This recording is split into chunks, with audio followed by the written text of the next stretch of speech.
皆さん、こんにちは。藪基礎デッサン講座の藪下です。基礎デッサン中級編3回目は紙風船と折り鶴を描きます。紙風船と折り鶴のデッサンも制作時間が長くなってしまいましたので、前半と後半の2回に分けてお送りしたいと思います。今回は前半をお届けします。形、比例、材質感、固有色、立体感、空間、構図などに注意してデッサンを進めます。モチーフを大きく捉えることで立体感や空間を表現し、細部を描写することで材質感やそれらしさを表現します。紙風船と折り鶴はこれですが、書き出す前にモチーフを手に取って形や構造をいろいろな角度からしっかり観察しておきます。紙風船については、畳まれていた時の折り目が膨らませるとどういう形に展開するのか、貼り合わせた8枚の紙による八角形の形の膨らみ具合、紙の材質感やシワの形、頼りなげな軽さや光の透かし具合などなど、折り鶴も折り紙の重なり具合や折り目付近のかすかな紙の膨らみ、紙風船とはまた違う紙の材質感などを観察します。モチーフのことをよく知ることが魅力あるデッサンにつながりますから、これはデッサンを始める前の準備運動みたいなものです。用紙は八つ切りの大きさ 38cm×27cm と、鉛筆は三菱ユニの 3H から 4B までの濃さの鉛筆を使いました。また鉛筆の濃さは鉛筆ホルダーに表示していますから参考にしてください。動画の再生速度も画面中に表示しておきます。この動画を最後まで見れば制作手順、鉛筆の動かし方、練りゴムの使い方などがわかると思いますから、最後まで見てぜひ参考にしてください。それでは紙風船と折り鶴のデッサンを始めましょう。まず最初に当たりを取ります。いつものようにモチーフと画用紙の縁までの距離が同じにならないように、また影のできる側と下側の空間を広く取るなど、バランスを考えて当たりを取っていきます。画用紙のどこに描くのか、大体の位置と大きさを薄く描きます。鉛筆を軽く持って筆圧を抑えて薄く描いてください。今回は測り棒で形の比率を測りながら描いています。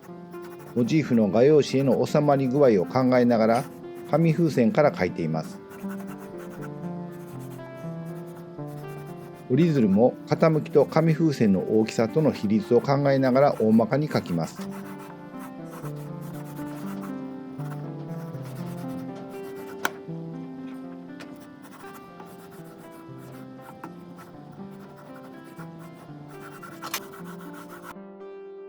形を描いていきます。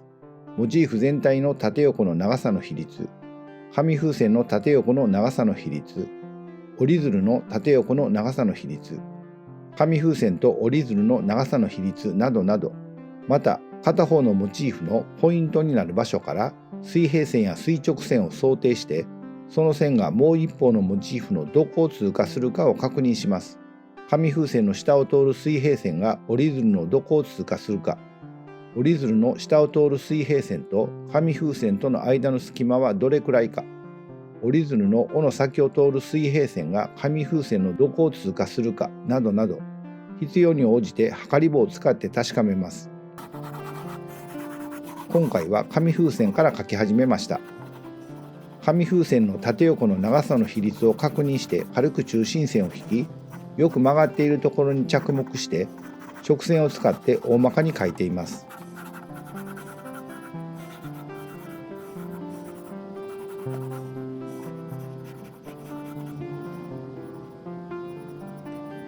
紙風船の畳じわも大まかに描いていきます。形をいつでも修正できるように鉛筆は軽く持って筆圧を抑えて各部分の位置を探りながら描いていきます。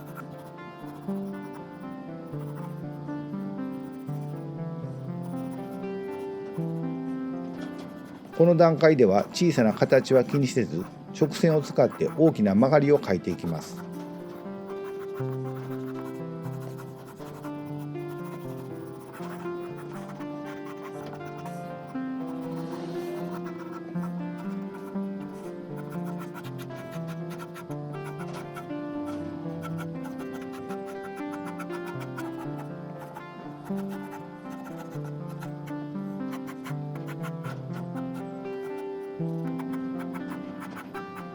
徐々に自然な形になるように線を整え、特徴的な形も描いていきます。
折り鶴の形を描きますが、中心線から左右の羽の両端までの長さの比率をだいたい測っておきます。また各部分から水平線、垂直線を想定して形を検討したり、折り鶴の折り目の平行関係なども確認しておきます。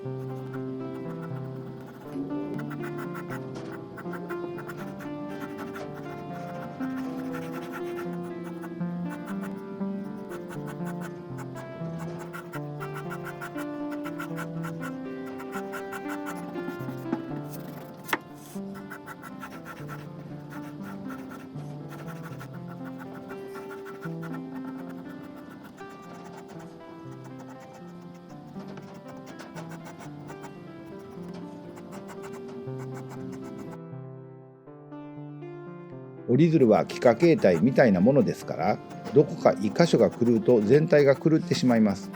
測り棒を使っても形が狂うようであれば、自分の目を信用して描いてしまいます。不自然でなければ構いません。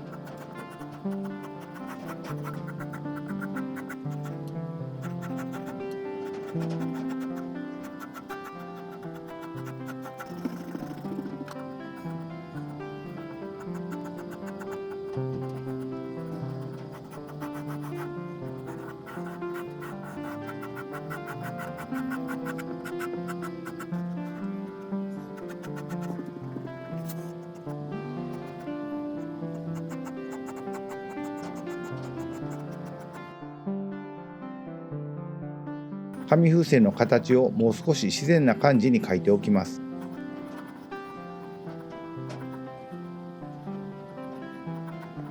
目立つシワの形や紙の畳目の形、面の明暗の境目なども拾いながら描いていきます。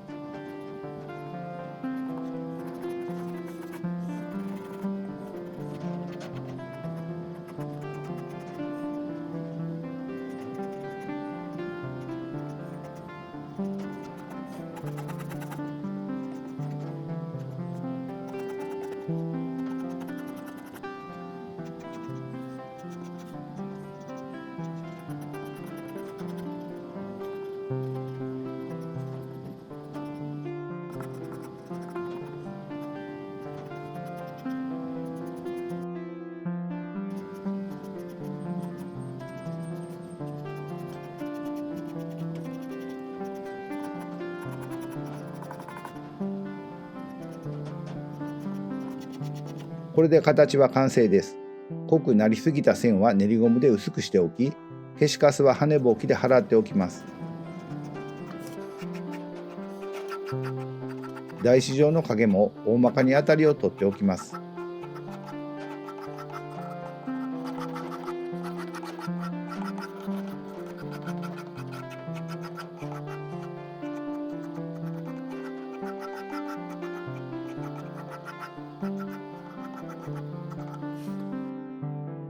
明暗を描いていきます。最初にどこから光が来ているのか光源の位置を確認しておきます。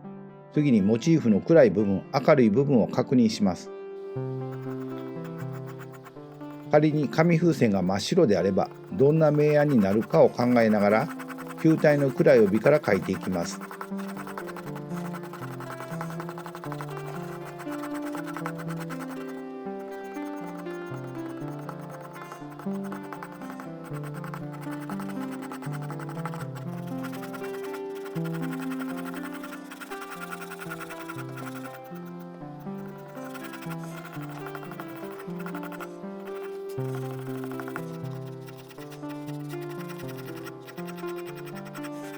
藪下はこの段階から特徴的な暗さも同時に描いています。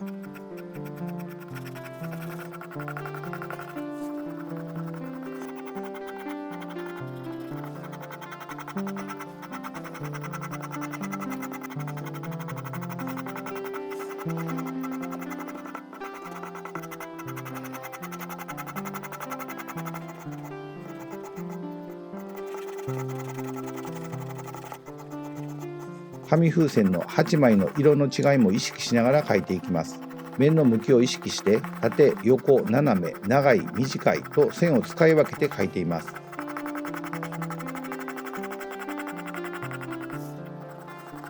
球体としての暗い帯、色紙の固有色、面の向きによる明暗などを意識して大まかに描いていきます。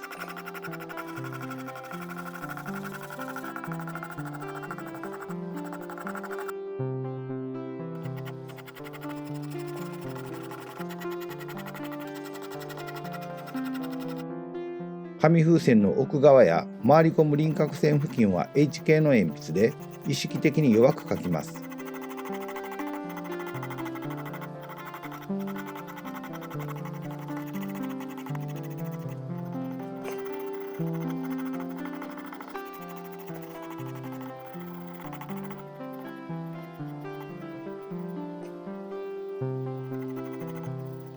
手前の赤い紙の部分から描いていますが、特徴的な暗さや目立つシワの形を優先的に描きながら、つながる形、面の向きによる明暗の違い、固有色の違いも描いていきます。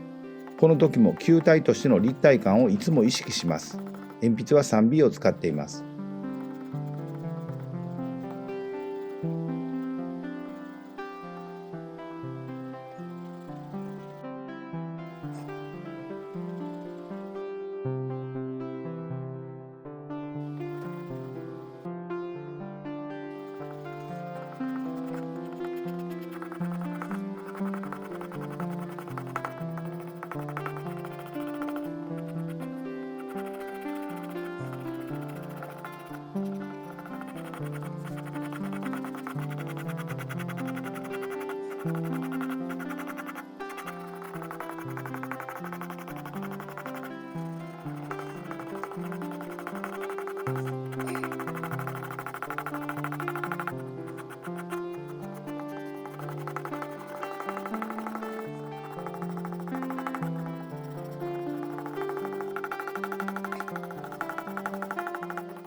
あまり面の分割が細かくなりすぎないように注意します。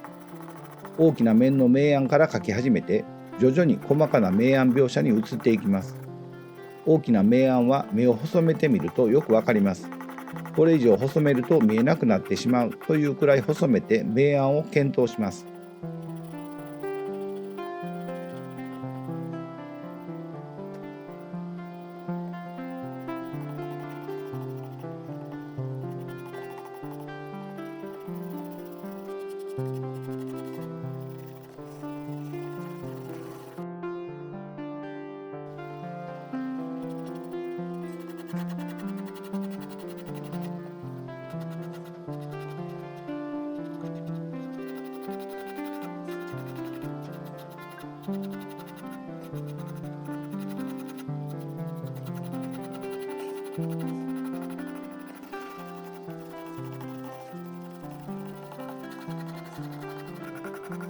この辺りは反射光が当たりますから、それも意識しておきます。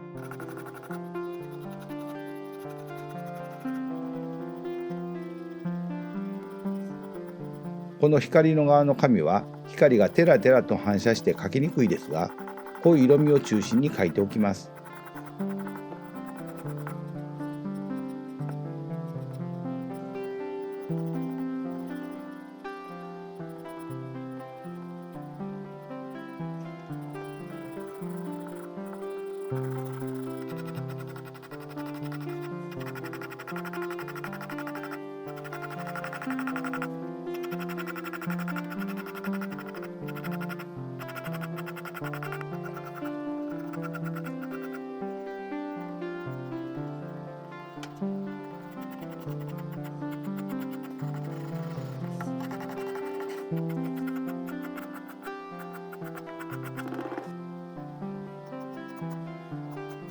折り鶴は黄色の色紙で明度が高く濃く描けませんが、紙風船より前にありますから、濃い陰影をしっかり描いていきます。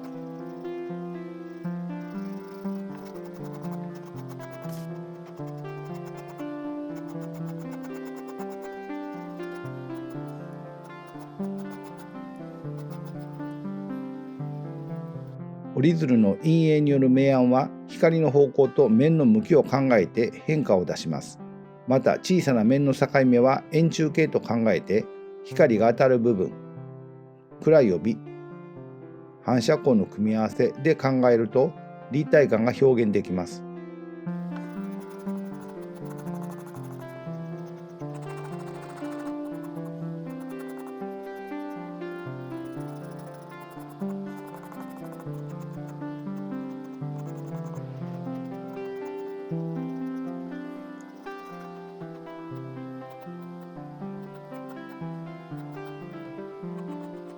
折り鶴のような厚みの薄いものも見えている部分の厚みを描くことで存在感が強まります。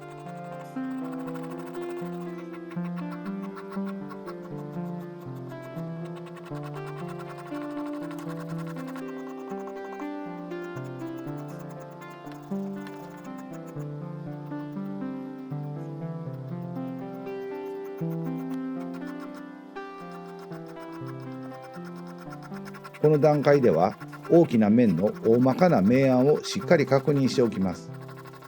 形に沿う方向の線や明暗のつながりに沿う線を使って描いています。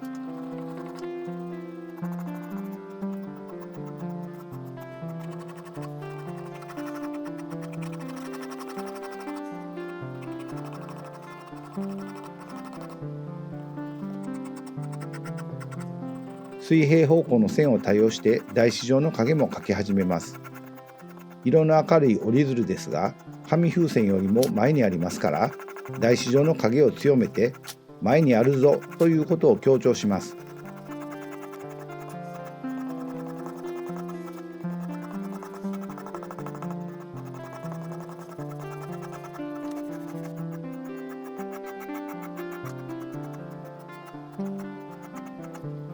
もう一段折り鶴の描写を進めて紙風船に負けないようにします。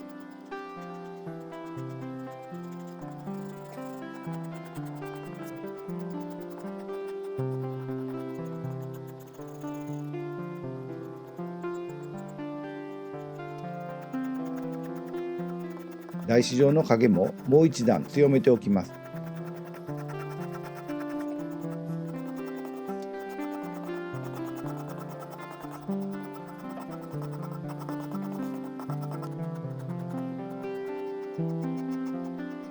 紙風船の台紙状の影も水平方向の線を多用して描き始めます。紙風船の紙の色の違いによって影にも濃淡ができていますから、それをしっかり見届けます。紙風船の頼りない存在感が影にも現れているような気がします。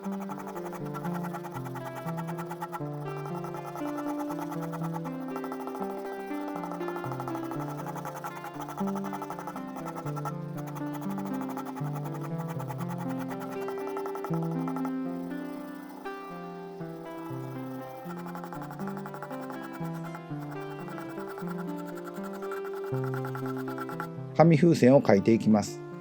特徴的な形や暗さを先行して描きながら、球体としての立体感や面の向きの変化による明暗変化、紙の固有色の違いなどを表現していきます。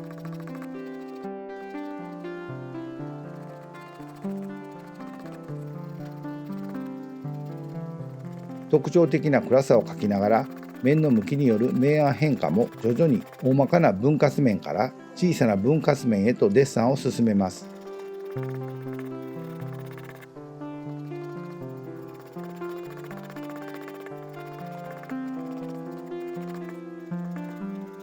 まだデッサンの序盤ですから、細かい描写になりすぎないように注意します。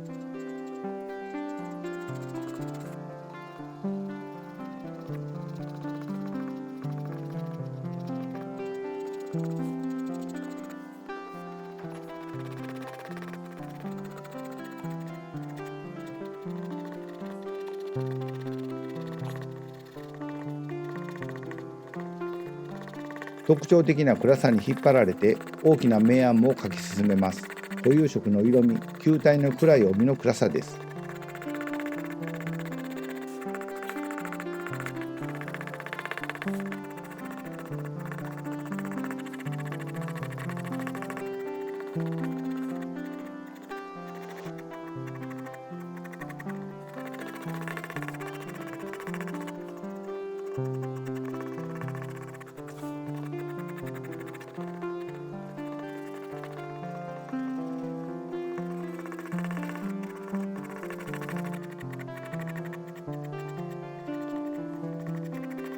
この部分は下側に回り込む面ですから B の鉛筆で鈍い暗さにしています。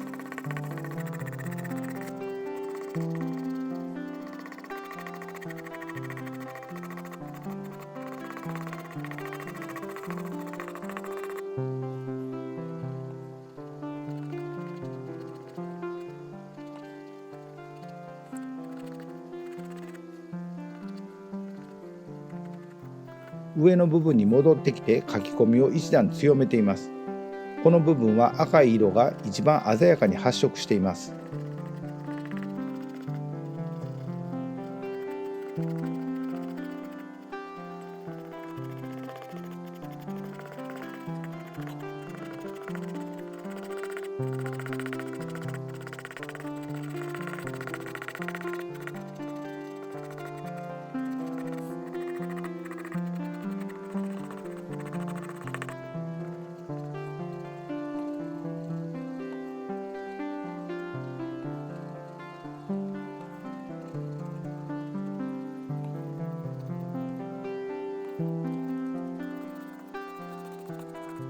シワのつながりを描きながら緑の部分を描いていきます。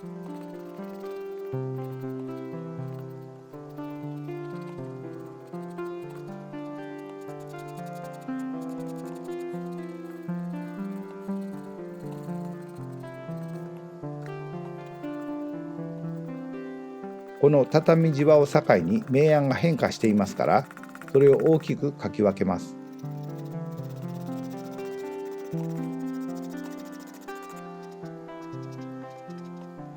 この部分は球体の暗い帯でもありますから、全体の暗い帯のつながりを意識します。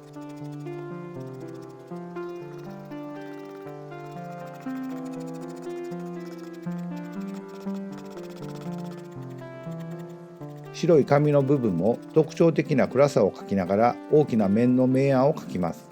紙の畳地は面の向きによる明暗変化、球体の暗い帯、下向きの面の反射光など注意することがたくさんありますが、集中してデッサンを進めます。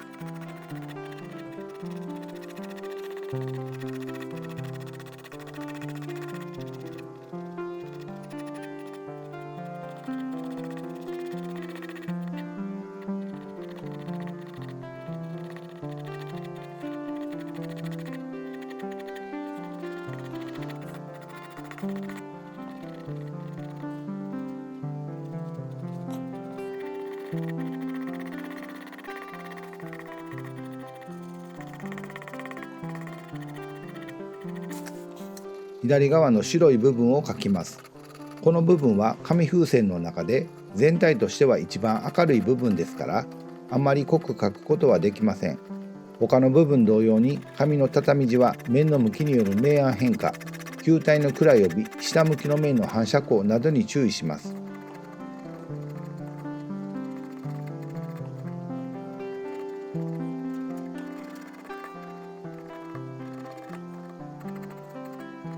一番左の青い紙の部分を描きます。固有色は濃い色味ですが、回り込む遠くにある面ですから弱く描きます。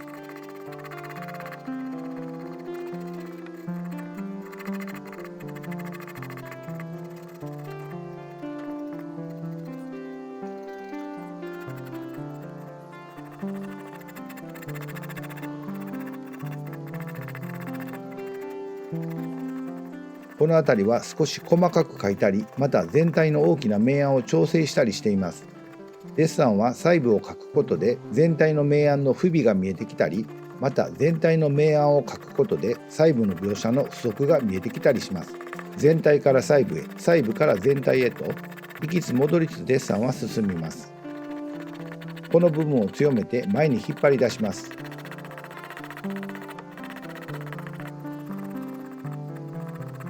この部分は下向きの面で反射光が当たります。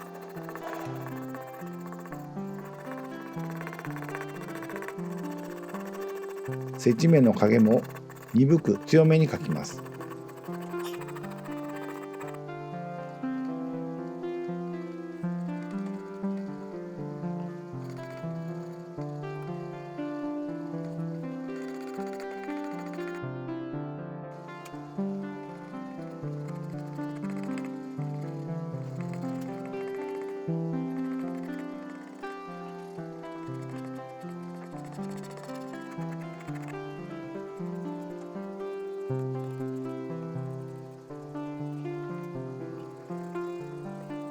紙風船の向こう側を描いていますが、手前の強さに比べてかなり弱く薄く鈍く描いて手前と奥の距離感を表現します。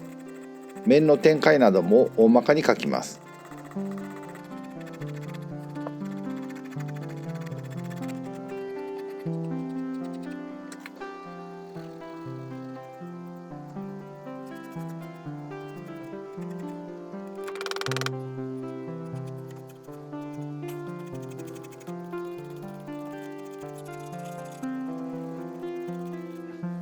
前編はこの辺りまでにしておきます。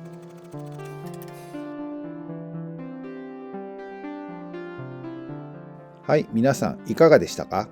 紙風船と折り鶴のデッサンの前半はここまでにしておきます。